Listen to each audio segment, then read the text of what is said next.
ओम श्रीमद्भगवत गीता प्रथम अध्याय श्लोक 40 संपूर्ण सारांश संबंध। अर्जुन जानुथिबा कुलक्षय जनित दोष गुड़िक कौन सेगुड़िकर परंपरा एवं 5टी श्लोक रे कहउछंती। कुलक्षये प्रणश्यन्ति कुलधर्मा सनातनाः धर्मे नष्टे कुलं कृतस्नं धर्मो विभवत्युत। कुलक्षय हेले परंपराक्रमे चली आसुथुवा कुलधर्म नष्ट होई जाए एवं धर्म नष्ट होई गले संपूर्ण कुलकु अधर्म माड़ी बसे। व्याख्या।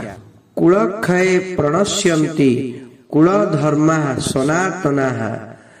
युद्ध हेले सेठिरे कुलक्षय हुए। जेबेठारु कुल आरंभ होईछि सेबेठारु कुलधर्म अर्थात कुलर पवित्र परंपरा पवित्र रीति ओ मर्यादा मान परंपरा क्रमे चली आसुछि।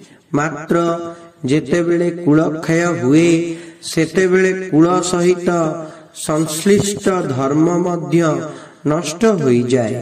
अर्थात जन्म समय रे दुई जाति संस्कार समय रे विवाह समय रे मृत्यु समय रे ओ मृत्यु परे मनुष्यों पाई करा जाउथवा समस्त शास्त्रीय पवित्र रीतिनीति जेउ गुड़िक जीवित और मृतात्मा मनुष्य मानक पाई इहलोक और परलोक रे कल्याणकारी नष्ट होई जाए।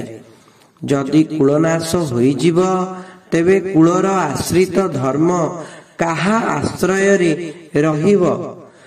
धर्मे नष्टे कुलं कृतस्नम धर्म विभवत्युत।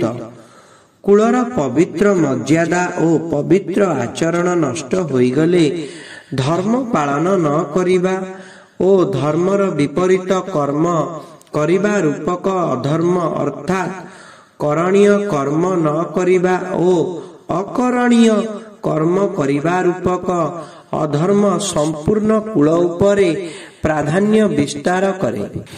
एठारे संदेह हुए जे जदि कुल नष्ट होइजिव कुल रहिब नाही तेबे अधर्म काहा उपरे प्राधान्य विस्तार करिवो।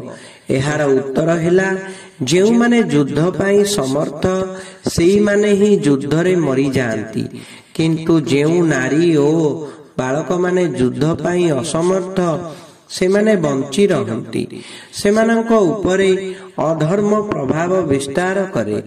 युद्ध रे शस्त्र और शास्त्रर अभिज्ञ अनुभवी पुरुष मरीगले अवशिष्ट जीवित रहुतुबा पिलामानंकु सुशिक्षा देबा पाई ओ सेमानंक उपरे शासन करिबा पाई केही रहंती नाही। फलरे मर्यादा और आचरण संबंधी ज्ञान अभावरु सेमाने मन इच्छा आचरण करंती अर्थात सेमाने करणीय कर्म छाड़ी अकरणीय कर्म रे लिप्त होई जांती।